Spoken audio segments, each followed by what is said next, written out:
ওম গণেশায় নমঃ। নমস্কাৰ প্ৰিয় দৰ্শকসকল, আমাৰ নিয়মীয়া ছাবস্ক্ৰাইবাৰ শ্ৰোতাসকল সকলোকেই প্ৰীতি আৰু সম্ভাষণ জনাইছোঁ। আজি বিশেষ ভিডিঅ' আপোনালোকৰ বাবে লৈ আহিছোঁ। সৌভাগ্যশালী 3 ৰাশিৰ বিশেষ ভিডিঅ'। এই বিশেষ ভিডিঅ'টোত আমি আলোচনা কৰিবলৈ চেষ্টা কৰিম কুম্ভ ৰাশিত বুধ গ্ৰহৰ গোচৰ হৈছে।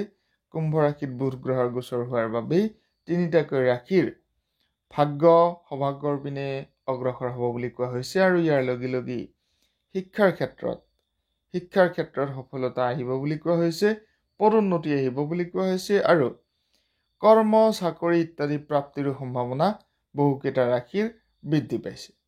বিশেষভাৱে 11 ফেব্ৰুৱাৰীৰ পৰা বুধ গ্ৰহ শনিৰ মূল ত্ৰিকোণ ৰাশি কুম্ভ ৰাশিত গোচৰ কৰিব। বুধ গ্ৰহৰ এই ৰাশিৰ পৰিৱৰ্তনৰ বাবে 3টাকৈ ৰাশিৰ ভাগ্য উজ্জ্বল হৈছে বুলি কোৱা হৈছে। 3 ৰাশিৰ জাতক জাতিকাৰ আয় বৃদ্ধি হ'ব। অৰ্থনৈতিক ক্ষেত্ৰত যথেষ্ট ফলাফল তেওঁলোকে পাব। ভাগ্যশালী হিচাপে প্ৰমাণিত হৈছে আৰু বৈদিক জ্যোতিষশাস্ত্ৰৰ গণনা অনুযায়ী 11 ফেব্ৰুৱাৰী 2025 বৰ্ষ মংগলবাৰৰ পৰা বুধ গ্ৰহ কুম্ভ ৰাশিত গমন কৰিব বা প্ৰৱেশ কৰিব। গ্ৰহৰাজ বুধ গ্ৰহৰ গোচৰ 19 দিন মকৰ ৰাশিত থকাৰ পিছত কুম্ভ ৰাশিত যি প্ৰৱেশ ঘটিব, তাৰ বাবে মকৰ কুম্ভ ইয়াৰ লগত বিশেষ ৰাশিৰ সংযোজন হৈ বহুতো ৰাশিৰ ভাগ্যফল দেখা গৈছে। জ্যোতিষশাস্ত্ৰ অনুযায়ী বৰ্তমান শনি গ্ৰহৰ মূল ত্ৰিকোণ ৰাশিত অৱস্থিত। এই গ্ৰহৰ গোচৰৰ বাবে পৃথিৱীৰ সকলো ৰাশি চক্ৰৰ ওপৰত প্ৰভাৱ পৰিব বুলি কোৱা হৈছে। বৈদিক জ্যোতিষশাস্ত্ৰ অনুযায়ী গাণিতিক গণনা অনুযায়ী মংগলবাৰ 11 ফেব্ৰুৱাৰী 2025 12:58 বুধ গ্ৰহ শনিৰ যি মূল ত্ৰিকোণ ৰাশি তাত প্ৰৱেশ কৰিব। নতুন ধাৰণা, বাকপটুতা, সাংবাদিকতা, শিক্ষা বিদ্যাৰ লগতে বিভিন্ন প্ৰকাৰৰ সৃজনশীল উদ্ভাৱনী শক্তি, গৱেষণা, টেকনিকেল ভিন্ন ধৰণৰ লাইন ইত্যাদিত বৈজ্ঞানিক চিন্তা ধাৰণাৰ বাবেও যথেষ্ট ফলদায়ী হিচাপে প্ৰমাণিত হ'ব এই বিশেষ ৰাশিফল। এই বিশেষ ৰাশিফলে সৰ্বাংগ সুন্দৰ ভাগ্যফল দিব বুলি কোৱা হৈছে। অগ্ৰগতিৰ পিনে অগ্ৰসৰ কৰাব বুলি কোৱা হৈছে। প্ৰথম ভাগ্যশালী ৰাশিৰ তালিকাত সৌভাগ্যশালী ৰাশি হিচাপে বিবেচনা হৈছে কুম্ভ ৰাশিৰ জাতক জাতিকাসকল। কুম্ভ ৰাশিৰ জাতক জাতিকাসকলৰ বুধ গ্ৰহৰ গোচৰৰ বাবে সমস্ত ৰাশিৰ ওপৰত ব্যাপক প্ৰভাৱ পৰিব বুলি কোৱা হৈছে। সমস্ত কুম্ভ ৰাশিৰ জাতক জাতিকাসকলৰ ওপৰত ব্যাপক প্ৰভাৱ পৰিব বুলি কোৱা হৈছে। 3টা ৰাশিৰ ভিতৰত অন্যতম সৌভাগ্যশালী ৰাশি হিচাপেও বিবেচনা কৰা হৈছে কুম্ভ ৰাশিৰ জাতক জাতিকাসকলক।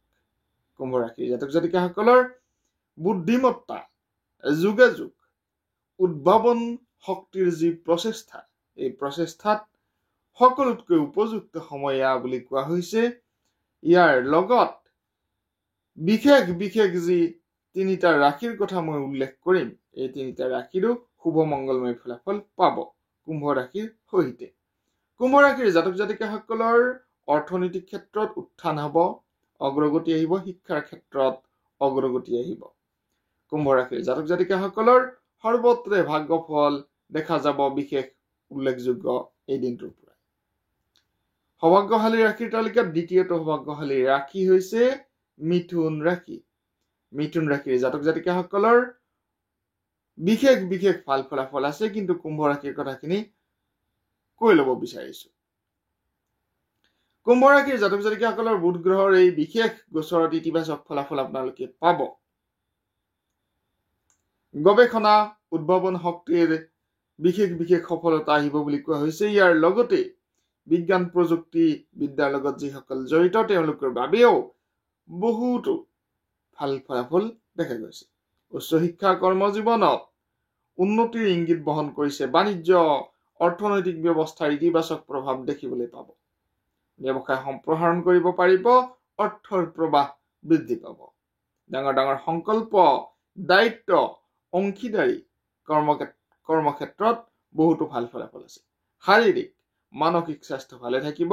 নিয়মিতভাৱে আপোনালোকে বুধ গ্ৰহৰ শুভ দৃষ্টি পাবৰ বাবে যিসকলৰ বুধ গ্ৰহ শুভ তেওঁলোকে বুধ গ্ৰহৰ মন্ত্ৰ জপ কৰিব পাৰে বা বিশেষ বুধ গ্ৰহৰ প্ৰতিকাৰ ধাৰণ কৰিব পাৰে যিসকলৰ বুধ গ্ৰহ অশুভ।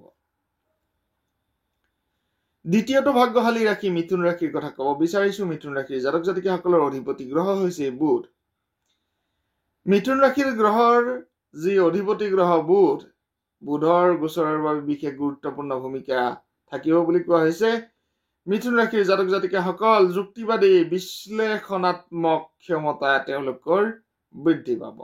বিশ্লেষণ কৰিব পাৰিব। বিভিন্ন প্ৰকাৰৰ কাৰিকৰী ক্ষেত্ৰত কৰ্মৰত ব্যক্তিসকলৰ সুযোগ, সন্মান, স্থান আদি আপোনালোকে সঠিকভাৱে লাভ কৰিব। উন্মোচিত হ'ব নতুন নতুন কৰ্ম, ভাল ভাল কৰ্ম আপোনালোকে কৰিব পাৰিব। Marketing, digital marketing, software, IT চেক্টৰত কৰ্মৰত ব্যক্তিসকলৰ পদোন্নতিৰ যুগ, স্বীকৃতি পোৱাৰ সম্ভাৱনা বৃদ্ধি পাইছে। বাণিজ্য, ব্যৱসায়, সম্পদ আদিৰ বাবেও ইতিবাচক ফলাফল আপোনালোকে পাব বুলি কোৱা হৈছে। ইতিবাচক ফলাফল পাব ব্যৱসায়ীসকলে অংশীদাৰী ব্যৱসায়ৰ ক্ষেত্ৰত। আৰু নতুন যদি কিবা পৰিকল্পনা কৰিম বুলি ভাবি আছে, এই পৰিকল্পনাক আপোনালোকে ৰূপান্তৰিত কৰক, সেই পৰিকল্পনা আৰম্ভণি কৰক, ইতিবাচক ফলাফল পাব। স্বাস্থ্য ভালে থাকিব। চাকৰি প্ৰাপ্তিৰ যুগ। অবিবাহিতসকলৰ যিসকলৰ বিবাহৰ বয়স হৈছে উপযুক্ত তেওঁলোকৰ বাবে নতুন সংগী বিচাৰি পোৱাৰ সম্ভাৱনাও দেখা গৈছে। স্বাস্থ্য ইতিবাচক ফলাফল পাব। স্বাস্থ্য সম্পৰ্কীয় সমস্যা দূৰ হ'ব। মানসিক শান্তি বজাই থাকিব বুলি কোৱা হৈছে। এইখিনি সময়ত 3 নম্বৰ ভাগ্যশালী ৰাশি, তৃতীয় ভাগ্যশালী ৰাশি তুলা ৰাশি। তুলা ৰাশিৰ জাতক জাতিকাসকলৰ বিশেষ শুভ মংগলময় ফলাফল দেখা গৈছে। তুলা ৰাশিৰ জাতক জাতিকাসকলৰ অৰ্থনৈতিক বিষয় আপোনালোকৰ ভাল ফলাফল দেখা গৈছে। বাণিজ্যিক ক্ষেত্ৰত সফলতা আনিব পাৰিব।